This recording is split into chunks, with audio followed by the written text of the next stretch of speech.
All in one நண்பர்கள் அனைவருக்கும் வணக்கம். இந்த வீடியோல இன்னைக்கான திருப்பதி திருமலா அப்டேட்ஸ் எப்படி இருக்கு அப்படின்றத தான் பார்க்க போறோம். இலவச தரிசனத்துக்கு எவ்வளவு நேரம் ஆகுது, அதே மாதிரி இன்னைக்கு காலையில 11 மணிக்கு அங்க பிரதர்ஷனத்துக்கான டிக்கெட் ஆன்லைன்ல ஓபன் பண்ணியிருந்தாங்க. ஸோ அதோட ஸ்டேட்டஸ் எப்படி இருந்துச்சு, எத்தனை பேர் புக் பண்ணியிருக்கீங்க அப்படின்றத கமெண்ட்ஸ்ல சொல்லுங்க. அதே மாதிரி என்ன ஆகஸ்ட் மாசத்துல பிளாக் பண்ணியிருக்கக்கூடிய டேட்ஸோட டிக்கெட் எப்போ ஓபன் ஆகும் அப்படின்னு சொல்லிட்டு நிறைய பேர் கேக்குறீங்க. ஸோ இன்னைக்கு இருக்கக்கூடிய எல்லா அப்டேட்ஸையுமே நம்ம ஒன் பை ஒன்னா இந்த வீடியோல பார்க்கலாம்.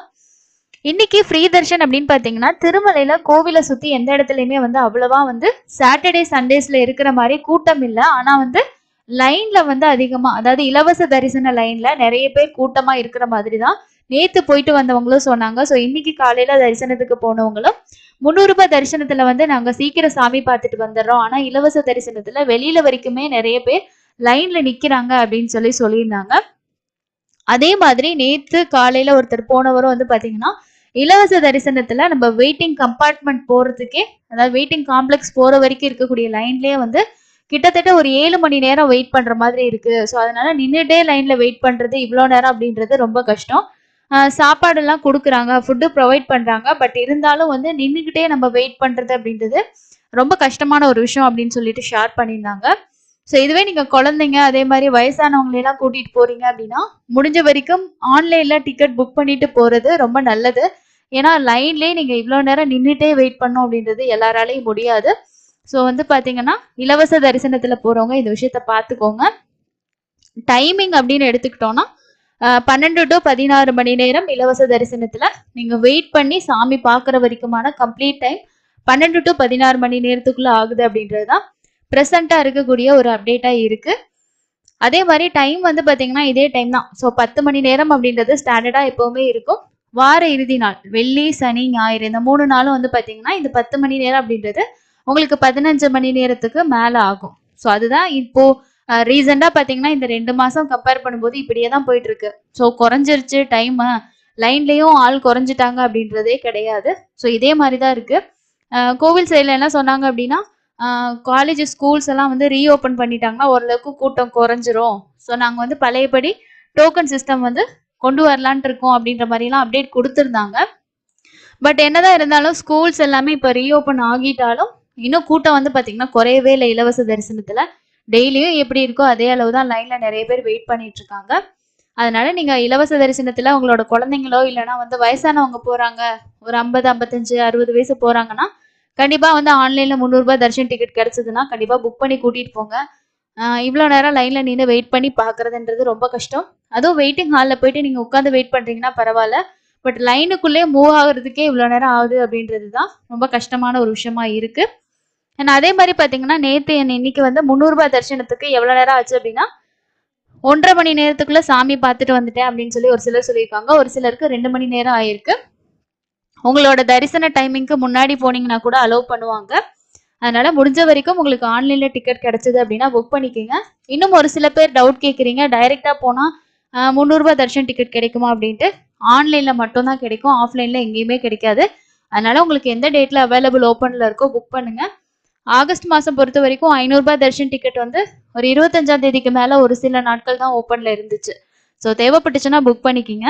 அதே மாதிரி இன்னைக்கு அங்க பிரதர்ஷனம் டிக்கெட் அப்படின்னு பாத்தீங்கன்னா காலையில 11 மணிக்கு ஓபன் பண்ணாங்க. ஒரு 11:06 11:08க்குள்ள பாத்தீங்கன்னா எல்லா நாளுமே கம்ப்ளீட்டா புக் ஆயிடுச்சு. நான் மார்னிங்கே ஒரு வீடியோ போஸ்ட் பண்ணியிருந்தேன். ஸோ யாருக்கெல்லாம் தேவைப்படுதோ அவங்க கொஞ்சம் சீக்கிரம் வெயிட் பண்ணி ஃபாஸ்டா புக் பண்ணிக்கிங்க அப்படின்னு சொன்னேன். மேக்சிமம் ஒரு மொபைல் நம்பர்ல 2 பேத்துக்கு தான் புக் பண்ண முடியும். ஆனா புக்கிங் 10 நிமிஷம் கூட வரல, அதுக்குள்ளே எல்லாமே கம்ப்ளீட்டா புக் ஆயிடுச்சு. வெள்ளிக்கிழமை மட்டும் உங்களுக்கு அங்க பிரதர்ஷனம் இருக்காது, மீதி எல்லா நாளும் இருக்கும். அங்க பிரதர்ஷனம் முடிச்சுட்டு சாமி தரிசனம் பார்க்க அலோவ் பண்ணுவாங்க. கொஞ்சம் புக் பண்ணவங்க பாத்தீங்கன்னா ஃப்ரீயா நீங்க வெயிட் பண்ண தேவையில்ல. ஸோ மிட் நைட் பாத்தீங்கன்னா 12 மணி 1 மணிக்கெல்லாம் நீங்க அந்த இடத்துல நிக்கணும். ஸோ அதுக்கு முன்னாடி போயிட்டு நீங்க புஷ்கரிணில குளிச்சுட்டு அதுக்கப்புறம் அவங்க சொல்ற இடத்துல போய் ரிப்போர்ட்டிங் ஆகி நீங்க அங்க பிரதர்ஷனம் முடிச்சுட்டு சுப்ரபாதம் சேவா முடிஞ்சதுக்கு அப்புறமா சாமி பார்க்க விடுவாங்க. நீங்க சாமி பார்த்துட்டு வந்துடலாம். ஸோ டைமிங் பொறுத்த வரைக்கும் உங்களுக்கு இந்த அங்க பிரதர்ஷன டிக்கெட்ல போறவங்களுக்கு அதிகமாகாது. அதே மாதிரி ஆகஸ்ட் மாசம் சம்மந்தப்பட்டு வரக்கூடிய சீனியர் சிட்டிசன்ஸ்க்கான ஸ்பெஷல் என்ட்ரி தர்ஷன் டிக்கெட்டு உங்களுக்கு இன்னும் 2-3 நாளுக்குள்ள பாத்தீங்கன்னா அதுக்கான அப்டேட் வந்துடும். அதே மாதிரி ஆகஸ்ட் மாசத்துல இருக்கக்கூடிய 4 நாளுக்கான 300 ரூபாய் 500 ரூபாய் தர்ஷனுக்கான டிக்கெட் ஓப்பனிங்கும் பாத்தீங்கன்னா அப்டேட் கொடுப்பாங்க. நாளைக்கு உங்களுக்கு 11 மணிக்கு வர்ச்சுவல் சேவால இருக்கக்கூடிய 500 ரூபாய் தர்ஷன் டிக்கெட் செப்டம்பர் மாசத்துக்கு ஓபன் ஆகுது அப்படின்னு சொல்லி அப்டேட் கொடுத்துருந்தாங்க. தேவைப்படுறவங்க நாளைக்கு ஓபன் ஆகும்போது செப்டம்பர் மாசத்துக்கு புக் பண்ணுங்க. அதுல வந்து இப்போ புரட்டாசி பிரம்மோற்சவம் நடக்கிற நாளுக்கு நான் போகணும், ஓபன் ஆகுமான்னு பாத்தீங்கன்னா அன்னைக்கு டேட்ஸ் எல்லாமே பிளாக்ல தான் இருக்கும். கடைசி டைம்ல தான் ஓபன் பண்ணுவாங்க.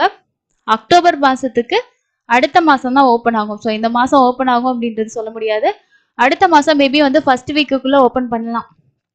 ஏன்னா செப்டம்பர் மாசத்துக்கும் இந்த மாசம் அப்படிதான் ஓபன் பண்ணாங்க. அந்த மாதிரி மேபி வந்து அக்டோபர் மாசத்துக்கு ஓபன் ஆகலாம். ஓபன் ஆனா இன்டிமேஷன் பண்றேன். பிரம்மோற்சவம் சம்பந்தப்பட்ட அதாவது ஸ்பெஷலா வரக்கூடிய ஈவெண்ட்ஸ் டேஸ் எல்லாமே பிளாக்ல தான் இருக்கும். அன்னைக்கு நீங்க போகணும் அப்படின்னா மாச கடைசி வரைக்கும் வெயிட் பண்ணி அப்போ உங்களுக்கு அப்டேட் வரும்போது தான் நீங்க புக் பண்ண முடியும். ஆகஸ்ட் மாசம் அக்கமடேஷன் எல்லாமே ஆல்ரெடி வந்து ஓப்பன் ஆயிடுச்சு. ஓகேங்களா, ஆல்ரெடி ஓப்பன் ஆகி எல்லாமே புக் ஆயிடுச்சு. இனி எல்லாருமே பார்த்தீங்கன்னா ஆஃப்லைன்ல போயிட்டு தான் திருமலையில ரூம் எடுக்கிற மாதிரி இருக்கும். அதுவும் காலையில போனா மட்டும் தான் கிடைக்குது அப்படின்ற மாதிரி சொல்லியிருக்காங்க. ஸோ அதனால யாரெல்லாம் வந்து ரூம்ஸ் வேணும்னு நினைக்கிறீங்களோ முடிஞ்ச வரைக்கும் கொஞ்சம் ஒரு காலையில 4 மணி அந்த மாதிரி நீங்க லைன்ல நின்னீங்கன்னா 5:30 மணிலேருந்து அவைலபிள்ஸ் இருக்க ரூம் வந்து கொடுப்பாங்க. 50 ருபீஸ், அதே மாதிரி 100 ருபீஸ் அண்ட் 1000 இந்த மாதிரி ரூம்ஸ் வந்து ஒவ்வொரு டைப்ல இருக்கு. உங்களுக்கு எந்த ரூம் வேணுமோ நீங்க வாங்கிக்கலாம். ஆனா உங்களுக்கு முன்னாடி வந்து நிறைய பேர் நிக்கிறாங்க, அவைலபிள்ஸ் கம்மியா தான் இருந்துச்சுன்னா கிடைக்கிறதுக்கு சான்ஸ் ரொம்ப கம்மி. அதுக்கப்புறம் வந்து பாத்தீங்கன்னா ஜூலை 20ஆம் தேதி வந்து திருமலையில வந்து பல்லவோற்சவம் வந்து பாத்தீங்கன்னா நடக்குது அப்படின்னு சொல்லி ஒரு அப்டேட் கொடுத்துருக்காங்க. இது எதுக்காக நடக்குது என்ன அப்படின்றத டீட்டெயிலா பார்க்கலாம். ஸோ இந்த உற்சவம் எதுக்காக நடக்குது அப்படின்னு பாத்தீங்கன்னா உத்தரபாத்திர நட்சத்திரத்துல மைசூர் மகாராஜாவோட பிறந்த நட்சத்திரம் அப்படின்றனால ஜூலை 20ஆம் தேதி திருமலையில பல்லோற்சவம் விழா வந்து ஏற்பாடு செய்யப்பட்டிருக்கதா சொல்லியிருக்காங்க. விழாக்கள்ல ஒரு பகுதியா வந்து சகஸ்கர தீபாலங்கார சேவைக்கு அப்புறமா ஸ்ரீ மலையப்ப மற்றும் அவரது துணைவியாரின் பிரம்மாண்ட ஊர்வலம் கர்நாடக சோலைகளை சென்றடையும். விழாவில் மைசூர் சமஸ்தானம் மற்றும் கர்நாடக அரசு பிரதிநிதிகள் சிறப்பு ஹாரத்தி வழங்குவார்கள் அப்படின்னு சொல்லியிருக்காங்க. கடந்த 300 ஆண்டுகளுக்கு முன்பிருந்தே இந்த பல்லோற்சவம் வந்து பாத்தீங்கன்னா விழாவை டிடிடி வந்து நடத்துகிறது. இது முன்பு டோட்டோற்சவம் அப்படின்னு சொல்லி சொல்றாங்க. இப்பதான் வந்து பாத்தீங்கன்னா அதுக்கு பல்லோற்சவம் அப்படின்ற பேர் வந்து வச்சிருக்காங்க. உற்சவ மூர்த்திகளுக்கு சிறப்பு பூஜைகளுக்கு பின் பக்தர்களுக்கு வந்து நைவேத்தியம் பிரசாதம் வழங்கப்படும் அப்படின்னு சொல்லியிருக்காங்க. அதே மாதிரி இங்க வந்து பாத்தீங்கன்னா லெஜண்ட் அப்படின்னு சொல்லி ஒரு விஷயம் கொடுத்திருக்காங்க. அது என்ன அப்படின்னா மைசூர் மகாராஜா ஸ்ரீ வெங்கடேஸ்வரரின் தீவிர பக்தராக நன்கு அறியப்பட்டவர் மற்றும் தங்கம், வைரம் மற்றும் பிற விலை உயர்ந்த கற்களால செய்யப்பட்ட பெரிய அளவிலான நகைகளை திருப்பதி தேவஸ்தானத்துக்கு அவர் வந்து பரிசா வந்து கொடுத்திருக்காரு. அதே மாதிரி நவநீத ஹாரத்தி மற்றும் அகண்ட பிரம்ம தீபத்திற்காக ஒவ்வொரு நாளும் 5 கிலோ நெய் வந்து உங்களுக்கு மைசூர் மகாராஜா சார்பில் வந்து பாத்தீங்கன்னா வழங்கப்பட்டு வருகிறது. இது திருமலை கோவிலின் மைசூர் மகாராஜாவுக்கு அர்ப்பணிக்கப்படும் வழக்கம் இன்றும் வந்து தொடர்கிறது. எனவே உத்தரபாத்ரா நட்சத்திர நாள்ல மைசூர் மகாராஜாவோட நினைவாக ஸ்ரீவாரி கோவில்ல சிறப்பு ஆஸ்தானம் நடத்தப்படுகிறது மற்றும் உகாதி, தீபாவளி மற்றும் ஆணிவார ஆஸ்தான விழாக்களையும் சிறப்பு ஹாரத்தியும் வந்து செய்யப்படுதுன்னு சொல்லியிருக்காங்க. குறிப்பா ஸ்ரீ கிருஷ்ணா ஜென்மாஷ்டமி தினத்தன்றும் உத்லோத்சவ விழாவின் போதும் ஸ்ரீ மலையப்ப கர்நாடகா சோலைகளுக்கு விசேஷ தரிசனம் செய்து விழாக்களுக்கு பிறகு கோயிலுக்கு வந்து திரும்புகிறார். இதுதான் வந்து ஜூலை 20ஆம் தேதி வந்து நடக்கிறதா பிரஸ் ரிலீஸ்ல வந்து சொல்லியிருக்காங்க. இதுதான் வந்து பாத்தீங்கன்னா லேட்டஸ்டா இருக்கக்கூடிய இன்ஃபர்மேஷனா இருக்கு. ஸோ உங்களுக்கு வேற ஏதாவது இன்ஃபர்மேஷன் தெரிஞ்சுக்கணும்னா கமெண்ட்ஸ்ல சொல்லுங்க. டெய்லியும் வந்து நம்ம இலவச தரிசனம் அதே மாதிரி 300 ரூபாய் தரிசனத்துக்கான டைமிங் அப்டேட் கொடுக்கறதுக்கு ரீசன் என்ன அப்படின்னு பாத்தீங்கன்னா டெய்லியுமே யாராவது ஒருத்தவங்க வந்து பிளான் பண்ணிட்டு இருப்பீங்க தரிசனத்துக்கு போறதுக்கு. ஸோ உங்களுக்கு ஆன்லைன்ல டிக்கெட் கிடைக்கல அப்படின்றவங்க இலவச தரிசனம் ட்ரை பண்றீங்கன்னா எவ்வளவு நேரம் ஆகுது அப்படின்றத தெரிஞ்சுக்கிட்டு போகும்போது உங்களோட வெயிட்டிங் டைம் எவ்வளவு நேரம் இருக்கும், என்ன டைமிங் போகணும் அப்படின்றத நீங்க பிளான் பண்ணிக்கலாம். இன்னும் வந்து நடந்து போறவங்களுக்கு வந்து திவ்ய தரிசன டிக்கெட் திரும்பவும் கொடுக்க ஸ்டார்ட் பண்ணல. ஸோ ஸ்டார்ட் பண்ணாங்கன்னா கண்டிப்பா உங்களுக்கு சொல்றேன். ஸோ உங்களுக்கு திவ்ய தரிசன டிக்கெட் இருந்தா பெட்டரா இருக்கும் அப்படின்ற மாதிரி நீங்க ஃபீல் பண்ணிட்டு தரிசனம் போறீங்கன்னா இப்போதைக்கு போகாதீங்க. ஏன்னா வந்து நீங்க இலவச தரிசனத்துல தான் ஜாயின் பண்ண போறீங்க. அப்போ வந்து உங்களுக்கு டைமிங் வந்து அதிகமா எடுக்கும். ஸோ இதுதான் வந்து பாத்தீங்கன்னா இன்னைக்கோட அப்டேட்ஸா இருக்கு. இன்னொரு பயனுள்ள பதிவுல சந்திக்கலாம். தேங்க்யூ.